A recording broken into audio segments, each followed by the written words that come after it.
November 2012, the Inter-American Development Bank and the government of Barbados entered into a loan contract for the implementation of the Skills for the Future program.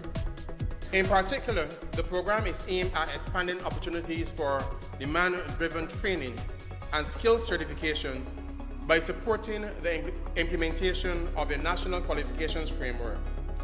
This framework incorporates national vocational qualifications, Caribbean vocational qualifications, and also international qualifications for occupations which are demand-driven and are being requested by Barbadian employers and workers.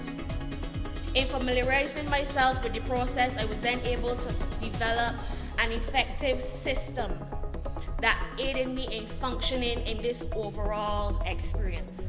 Some of the mechanisms which I implemented at the BEC Center included what we call a candidate handbook or a CVQ orientation manual. You are working with each candidate to ensure that they understand what they need to do to meet the requirements of the standards. And that being a witness testimony, it could be a personal statement, it could be products of work, anything like that. And again, you're supposed to know the standards backwards because that's your area of competency. So you're guiding the individual clearly for them to understand what they need to put in their portfolio. What we do in terms of managing the process is look at progress. And obviously, once you start, you need to demonstrate progress towards your final outcomes. So obviously, they're looking for intermediate targets as well. So by mid project, you should probably complete 50% of your program. So we're looking at those targets as well. My recommendations for all of the potential awardees gathered here today is to stay engaged. It is not only about being awarded, but seeing the entire process through to the end. Trust me, it feels great, awesome actually, after all of the candidates have been deemed competent and are certified. And knowledge is key. They can't just go in and say, well, I understand how management level 2 works, I understand how management level 3 works, but they have to know the units inside out.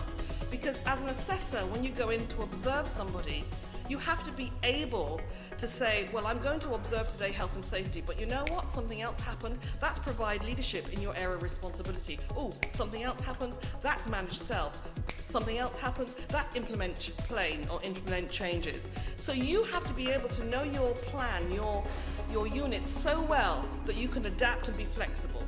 And we are measuring two types of impacts.